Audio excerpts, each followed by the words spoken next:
बिन जागे न पैहो सजन सखिया, बिन जागे न पैहो सजन सखिया। सजन सखिया हो सजन सखिया, बिन जागे न पैहो सजन सखिया। क्या तुम सोओ मोह खो में, क्या तुम सोओ मोह खो में। कामिनी ऐसी लगाए आँखिया, बिन जागे न पैहो सजन सखिया, बिन जागे न पैहो सजन सखिया। चोरी हिंसा नशा सब छोड़ो, चोरी हिंसा नशा सब छोड़ो। अरे 184 से छुट्टी है जिया, बिन जागे न पैहो सजन सखिया, बिन जागे न पैहो सजन सखिया।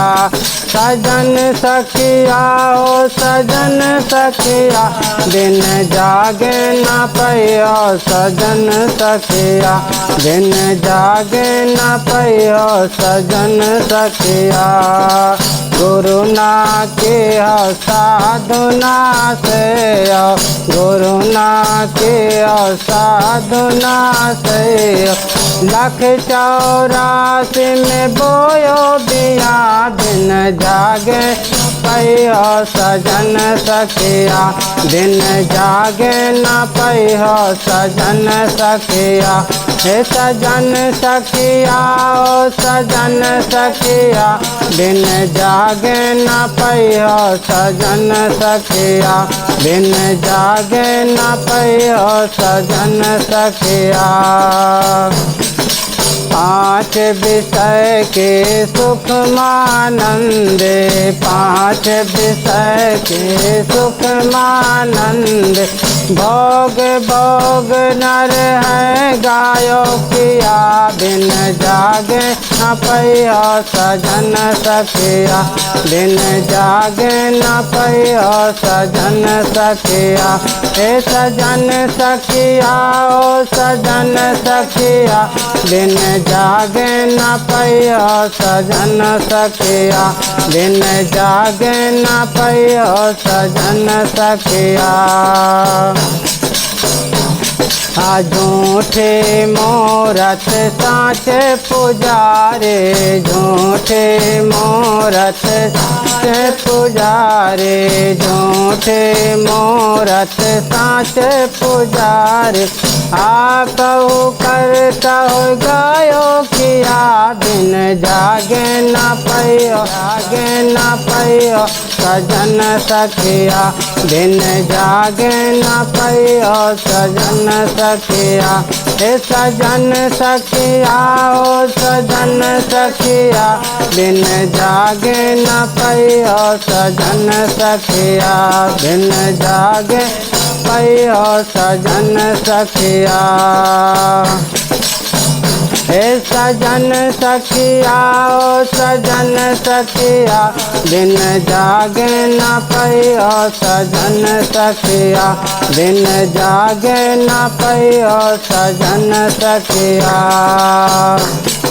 कबीर आहा मन बस कई के, कहाँ कबीर आहा मन बस कई के।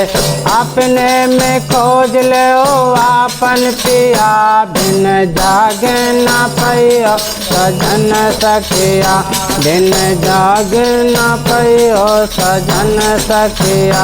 हे सजन सखिया ओ सजन सखिया, बिन जागे न पैहो सजन सखिया, बिन जागे न पैहो सजन सखिया, बिन जागे न पैहो सजन सखिया।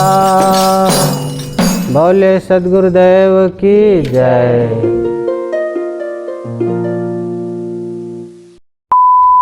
मंगलमय संत समाज, सम्माननीय सज्जनों, ममता मूर्ति माताओं बहनों, प्यारे बच्चों, सदगुरु कबीर साहब क्या चाहते हैं? हम लोग कबीर के अनुयायी यहाँ बैठे हुए हैं, तो कबीर साहब के क्या विचार हैं, वे क्या चाहते हैं? सदगुरु कबीर एक मानवतावादी संत हैं और वो मानवता के विचार समाज में चाहते हैं। और मानवता के विचार हैं क्या? सबके साथ प्रेम का बर्ताव, अंधविश्वासों से ऊपर उठ करके सदाचार का पालन किया जाए,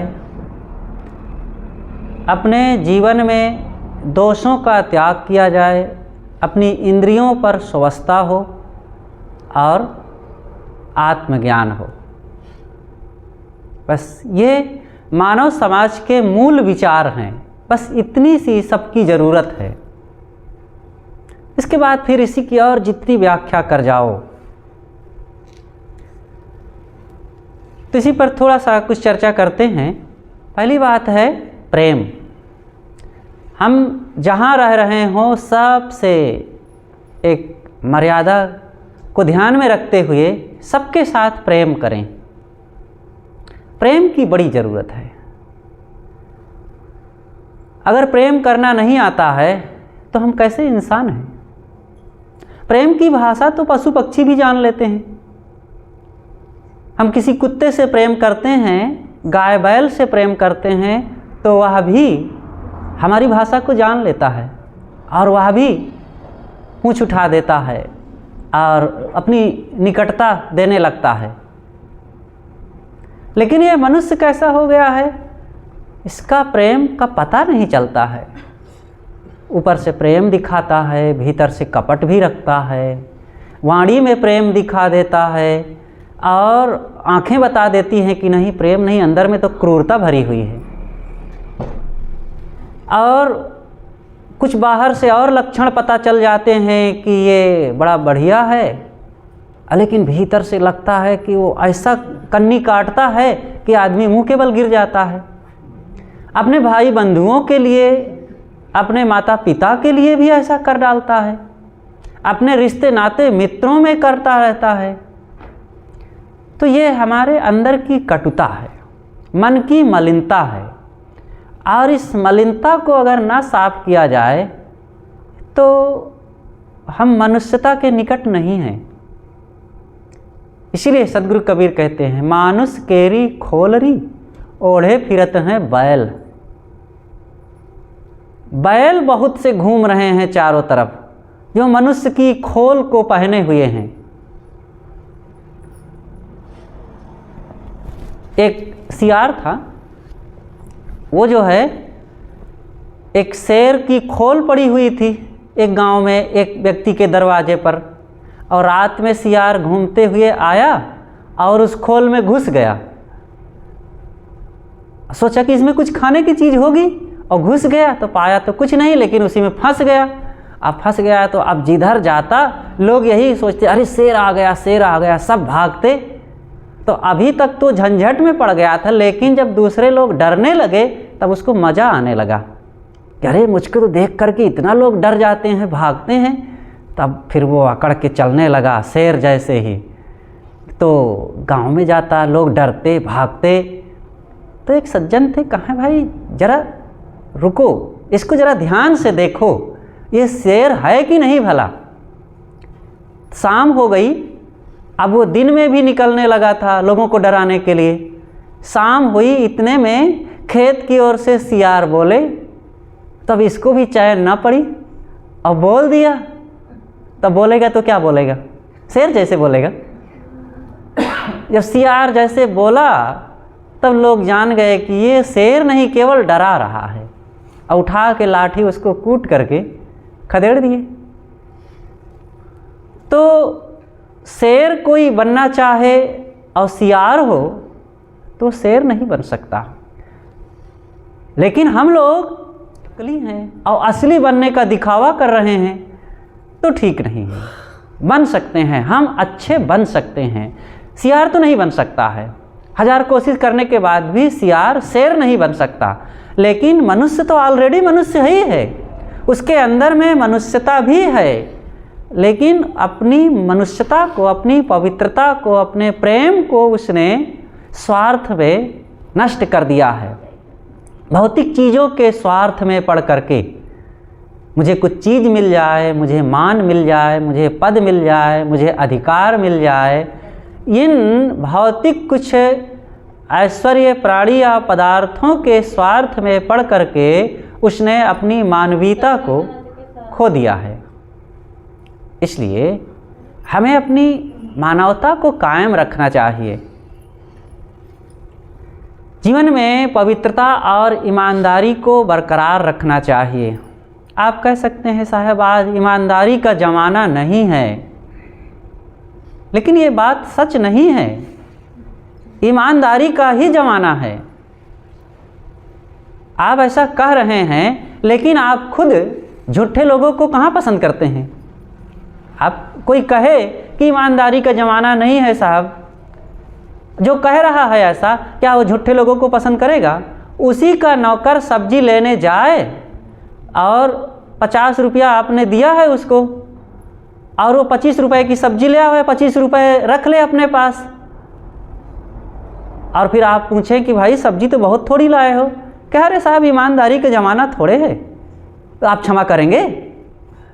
पता चल जाए तो आप उसका सारा पैसा ले लेंगे ना। ईमानदारी का ही ज़माना है। सब लोग ईमानदार लोगों को ही पसंद करते हैं। इसलिए सबको अपने स्वभाव में, विचारों में पवित्रता रखनी चाहिए, प्रेम रखना चाहिए। सदगुरु कबीर कहते हैं, प्रेम पाट का चोलना पहिर कबीरू नाच, पानिप दीन्हो तास को जो तन मन बोले साच। मीठा बोलो सदैव, प्रेम पाट का चोलना। प्रेम प्रेम प्रेम की भाषा सबको पढ़ना चाहिए। सदैव मीठा बोलो, प्रेम की भाषा होनी चाहिए। एक दूसरों के साथ जो हैं आसपास, हम उनके साथ सुंदर बर्ताव करें, मीठी बाड़ी बोलें, सत्कार करना सीखें। जब तक हम सुंदर बर्ताव करना नहीं सीखेंगे, वाणी में मिठास नहीं रखेंगे, तब तक हमारे जीवन में वो शांति, वो प्रसन्नता, वो मधुरता कैसे आ सकती है? अपने अपने घरों में भी इसका प्रयोग करना चाहिए। जहाँ रह रहे हैं, अपने ही भाई बंधुओं से, अपने ही लोगों से प्रेम की वार्ता, प्रेम की बातें करना सीखें। घरों में लोग रह रहे हैं, भाई भाई रहते हैं, पिता पुत्र रहते हैं, सास बहू, देवरान जेठान, ननंद भावज, अनेक रिश्ते हैं, सब लोग रहते हैं। लेकिन इन रिश्तों में एक दूसरे को अगर समझा नहीं जाएगा, एक दूसरे का सम्मान नहीं किया जाएगा, तो रिश्तों में प्रेम नहीं रह जाएगा, कड़वाहट आ जाती है, खटास आ जाती है। इसलिए जो जहाँ रह रहे हों, स्वार्थ का त्याग करके रहें। जो भी हैं सबको आपस में प्रेम, मेल मिलाप और एक दूसरों के साथ जो व्यवहार है, इन चीज़ों को हमें सहना आना चाहिए। एक दूसरों के साथ मिलजुल करके, स्वार्थ की बुद्धि को त्याग करके हमें मेल मिलाप की भावना को बनाए रखना चाहिए। जो भी रिश्ते हैं घर परिवार में, उनमें मधुरता, और मधुरता लाने के लिए वाणी का प्रथम योगदान है।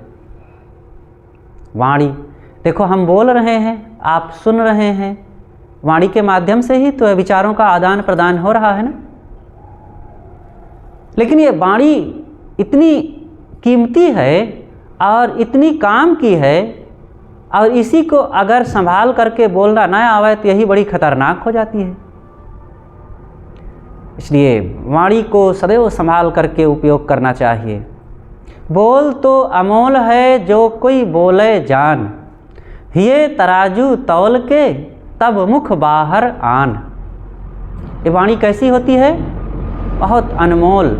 हृदय की तराजू पर तौल करके तब वाणी को बोलो।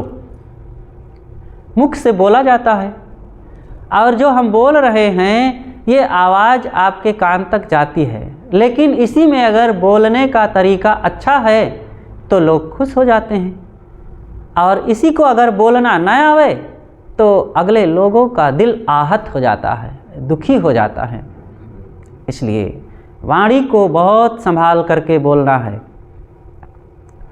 अगर बोलना आ जाए तो फिर क्या पूछना। वाणी का बहुत महत्व है। एक घर में एक बूढ़ा था। छोटी छोटी कुछ कहानियों के माध्यम से बातों को समझते हैं।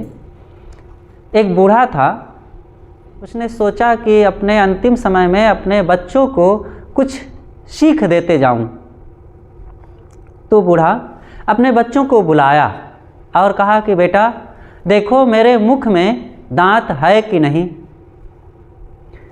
तो बेटे और पोते आकर के कई लोग मुख में उंगली डाल डाल करके चेक करते हैं दांत है कि नहीं। दांत नहीं पता चले तो टार्च जला करके भी देखे, एक भी दांत का पता ना चला। तो बच्चों ने कहा कि पिताजी आपके मुख में एक भी दांत नहीं है। अच्छा, एक भी दांत नहीं है? तो बूढ़े ने फिर पूछा कि अच्छा तो ये बताओ मुख में जीभ है कि नहीं। तो कहा कि जीभ है। बूढ़े ने कहा कि जीभ है। फिर उन्होंने पूछा कि बेटा ये बताओ दांत कब निकलते हैं। दांत किसी भी व्यक्ति के दांत कब निकलते हैं? दांत जन्म के कुछ दिन के बाद निकलते हैं। और जब दांत निकलते हैं तो कैसे होते हैं? क्योंकि दांत निकलते हैं तो बहुत दर्द होता है, यहाँ तक कि दस्त होने लगती है, बच्चों को बुखार तक आ जाता है। माताएं ज़्यादा जानती हैं। तो ये दांत जब निकलते हैं तो बहुत कष्ट देते हैं। अच्छा, और जब दांत जाने लगते हैं तब क्या हाल होता है? बुढ़ापा में दांत जब उखड़ने लगते हैं तब दांतों का क्या हाल होता है? जिन दांतों से हंसते थे खिल खिल कर, वही दांत अब दुख देते हैं हिल हिल कर। ये दांत कैसे हैं? तो ये दांत कठोर हैं और बहुत दुख देते हैं। और जीभ कब से निकलती है? आदमी के मुख में जीभ कब आती है? आप लोगों को पता होगा। जन्म के कितने दिन बाद? जन्म से। जीभ जन्म से रहती है और कब तक रहती है? मरते दम तक, अंतिम तक जीभ रहती है।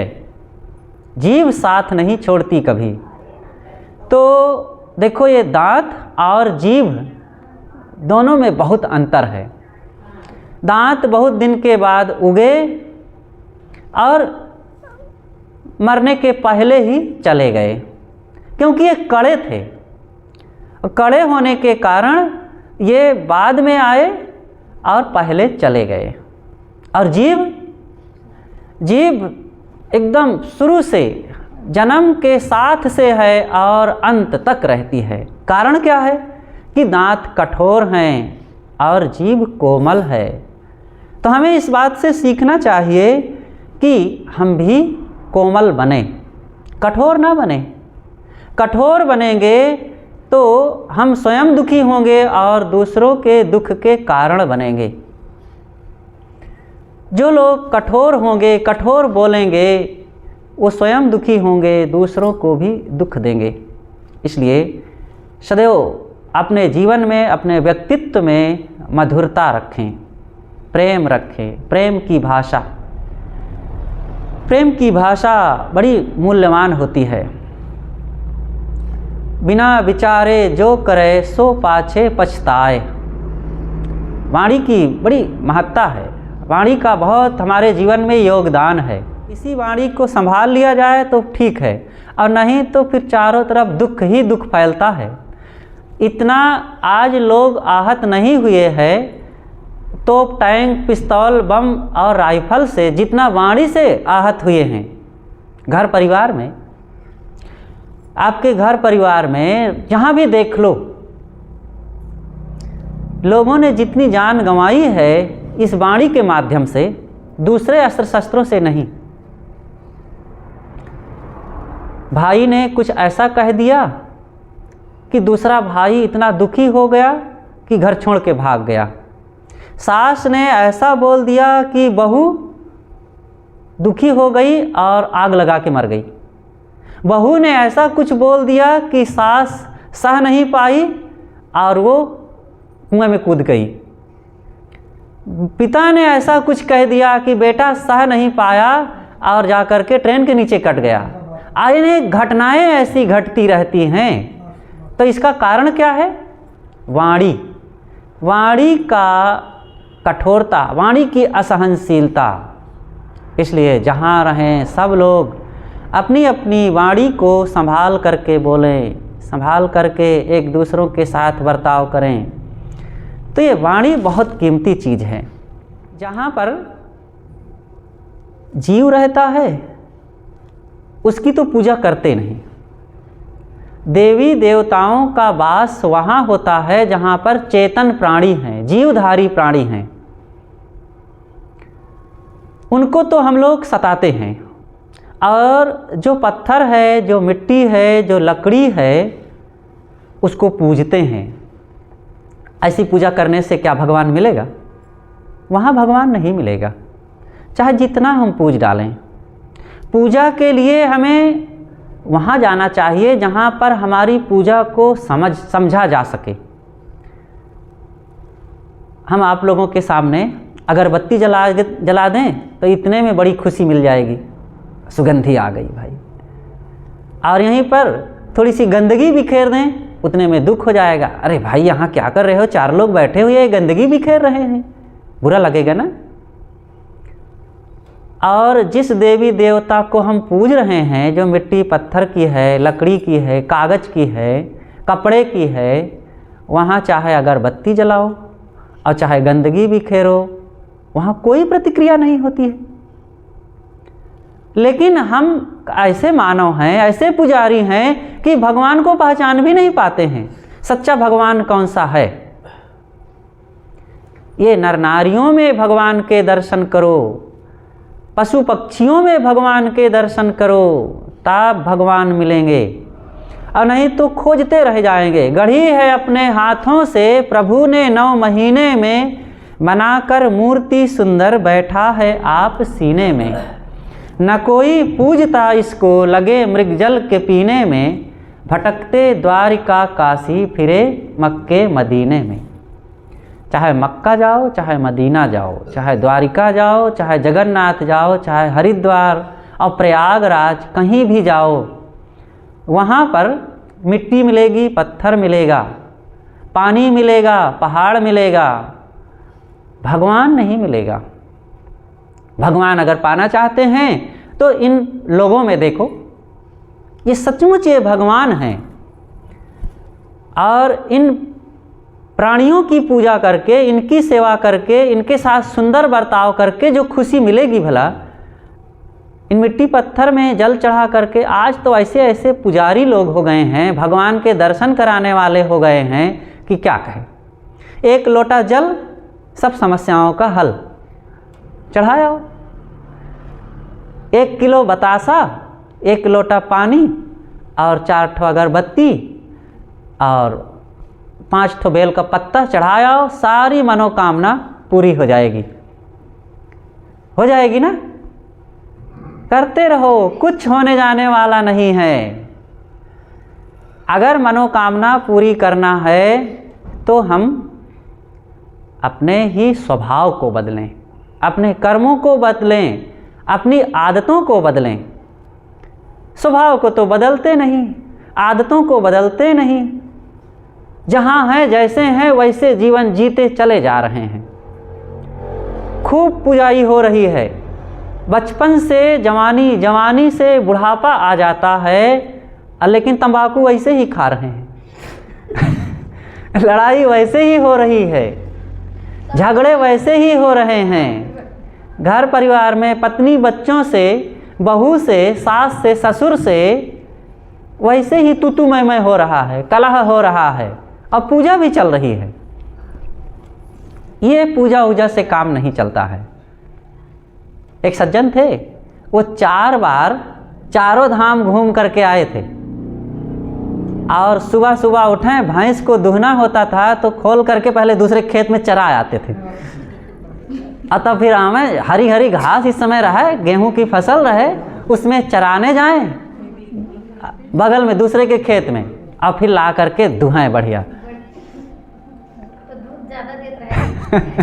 तो अब चाहे जितना धाम कराए हो, चाहे जितना जगन्नाथ और द्वारिका, बद्रीनाथ, हरिद्वार घूम आए हो, क्या मतलब होता है?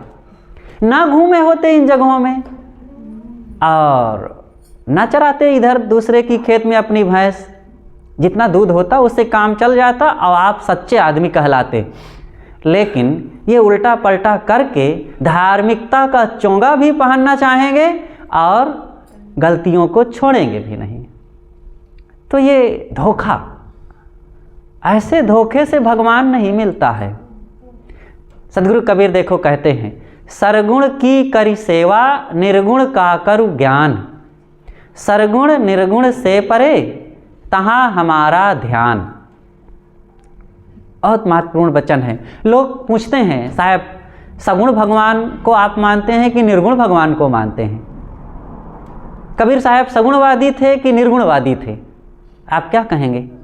कबीर साहब सगुणवादी थे, निर्गुणवादी थे, और सगुण निर्गुण से ऊपर भी थे। देखिए इसी साखी में सभी उदाहरण हैं। सरगुण की करी सेवा, निर्गुण का करु ज्ञान, सरगुण निर्गुण से परे तहाँ हमारा ध्यान। सगुण का मतलब होता है सगुण, गुण जिसमें हो। और गुण किसे कहते हैं? 3 गुण। ध्यानपूर्वक सुनेंगे तो बात समझ में आएगी। 3 गुण जिसमें होते हैं उसे सगुण कहते हैं। कौन कौन से? सत रज तम, 3 गुण। इसके और भी अर्थ हैं, अभी वो भी बताता हूँ। मोटे रूप में पहली बात ये समझें कि जो सगुण हो उसका मतलब है कि सतोगुणी, रजोगुणी, तमोगुणी। तो ये सभी प्राणी हैं, कोई इसमें रजोगुणी है, कोई सतोगुणी है, कोई तमोगुणी है। सतोगुणी वह होता है जिसमें सात्विकता है, ज्ञान, विचार, प्रसन्नता, सेवा, सद्भाव, दान, पुण्य की भावना जिसके अंदर है वो सतोगुणी है। रजोगुणी वह है जो क्रिया बाहुल्य है, वो खूब धन कमाना, रुपए कमाना, खेती करना, व्यापार करना, दुकान करना, भाग दौड़ करना, यहाँ से बहराइच से नानपारा, वहाँ से लखनऊ, कानपुर, भागो, काम करो, दौड़ो, बस्ता लिए ऑफिस में, इस कचहरी से उस कचहरी, तहसील और ब्लॉक सब जगह दौड़ता रहे। ये सब रजोगुणी लोगों का काम है। तो और तीसरे होते हैं तमोगुणी। तमोगुणी का मतलब थोड़े थोड़े में लाल पीला हो जाना, झगड़ जाना, आग बबूला हो जाना, मार काट पर उतारू हो जाना, शराब पीना, मांस खाना, अंडा खाना, ये सब तमोगुणी लोगों के लक्षण हैं। तो कुछ कुछ अंशों में सबके अंदर में होता है, सबके अंदर कुछ सत भी होता है, कुछ रज भी होता है, कुछ तम भी होता है, लेकिन कोई बाहुल्य क्षेत्र होता है, कोई सत बाहुल्य है, कोई रज बाहुल्य है, कोई तम बाहुल्य है। तो इस प्रकार से तो ये तीनों गुण मनुष्यों में होते हैं। सभी मनुष्यों में, प्राणियों में ये 3 गुण होते हैं। तो जब इन प्राणियों में 3 गुण हैं तो इन प्राणियों की सेवा करें। तो जो इनकी सेवा करे, इनको माने, वो सगुण उपासक है। सदगुरु कबीर साहब प्राणियों में भगवान को देखते थे। और दूसरा जो सामान्य लोग अर्थ मानते हैं, वो कहते हैं कि जिसमें आकार हो वो सगुण है। तो वो मूर्ति में आकार देखते हैं, मूर्ति में आकार देखते हैं, इसलिए कहते हैं हम सगुण उपासक हैं। मूर्ति पूजक को कहते हैं सगुण उपासक हैं। और फिर निर्गुण को क्या मानेंगे? कहते हैं जो शून्य है, जो दिखाई ना दे, वो निर्गुण है। तो वो आकाश में भगवान को, शून्य में भगवान को मानते हैं। तो कहते हैं जो शून्य में भगवान को माने वो निर्गुण है, और जो मूर्ति में भगवान को माने वो सगुण है। लेकिन ये दोनों अर्थ बिल्कुल गलत है। जो प्राणियों में भगवान को माने वो सगुण है, और जो अंदर में बैठे हुए आत्मा को माने वो निर्गुण है। आत्मा दिखाई नहीं देता, आत्मा को कोई बाहरी आकार नहीं है, इसलिए वो निर्गुण है। उसमें सतरजतम नहीं है, उसमें तीन गुण न होने से आत्मा गुणातीत है, इसीलिए कहा जाता है गुणातीत, त्रिगुणातीत। तो आत्मा में ये सतरज तम तीन गुण नहीं होता है, इसलिए आत्मा निर्गुण है। तो सद्गुरु कहते हैं सरगुण की करी सेवा, सगुण की सेवा करो। अब ये सगुण सब प्राणी हैं, इनके साथ मीठा बर्ताव करो, भोजन पानी कपड़ा लत्ता पूछो, और जो पशु पक्षी पाल रखे हैं उनको खिलाओ पिलाओ, और जो वैसे हैं उनको ना सताओ, बस यही सेवा है। तो ये मानो सगुण भगवान की सेवा है। तो सगुण भगवान की सेवा करने से मन को बड़ी शांति मिलेगी। सेवा ना कर सको तो दुख ना दो, बस दुख ना दे। कबीर पंथ में जब गुरुजन लोग दीक्षा देते हैं किसी को, तो दीक्षा में भी ये बात बताई जाती है। तीन बातों में सब बातें आ जाती है कि जीव दया, सदाचार, आत्मज्ञान। ये तीन बातें बहुत महत्वपूर्ण है। सभी नर नारियों को इन चीज़ों को समझ करके जीवन में अपनाना चाहिए। जीव दया, पहली बात है जीवों पर दया करो, किसी जीव को ना सताओ। वे लोग कितने सोचनीय हैं कि जो जीवों को मार करके खा जाते हैं। आखिर भाई हमारे पैर में हाथ में एक कांटा चुभ जाए तो बड़ा दर्द होता है, एक मच्छर काट ले तो कितना कष्ट होता है ना। और किसी के गले में छुरी चला करके उसका गला ही काट डाले, और किसी के बाल बच्चों को मार डालना कितना बड़ा अपराध है। हमारे बच्चे को कोई मारने आवे, हमें अच्छा लगेगा? हमारे पैर में हाथ में गले में कोई छुरी लगा दे, उतना लगाने न मात्र से हम कोर्ट कचहरी तक पहुंच जाएंगे और मारने काटने को तैयार हो जाएंगे। और फिर दूसरे प्राणी जो दीन हैं, लाचार हैं, मूक हैं, असमर्थ हैं, तो उनको मारना काटना ये बहुत गलत है। इसलिए जीवों पर दया करो। जीव दया करी पालिए, पंडित करो विचार। सद्गुरु कहते हैं जीव मत मारो बापुरा, सबका एक है प्राण, हत्या कबहु न छूटी है जो कोटिन सुनो पुराण। इसलिए जीवों पर दया करो और आत्मज्ञान तथा सदाचार का पालन करें। तो मैं कह रहा था कि हर इंसान को सगुण उपासक बनना चाहिए, सगुण प्राणियों की सेवा करें। और दूसरी चीज़ है निर्गुण भगवान को जानो। सांप के अंदर में भगवान बैठा हुआ है, बैठा है कि नहीं? वही भगवान जब निकल जाए तो ये बढ़िया सुंदर गोरा लंबा मोटा तंदुरुस्त जवान बड़ा आकर्षक भव्य दृश्य दिख रहा हो चेहरा उसका, और आत्मा भर निकल जाए, भगवान भर अंदर का निकल जाए, तो उस शरीर का क्या हाल होगा? शरीर को कहेंगे डेड बॉडी पड़ी हुई है। और तुरंत आपकी क्या बात कहें, मक्खी भी जान जाती है कि ये डेड बॉडी है, और आकर के नाक में भन्न भन्न करने लगेगी। और 4-6 घंटा बीतेंगे तो बदबू शुरू, अंदर में विकृति शुरू हो जाएगी। ये है शरीर की हालत।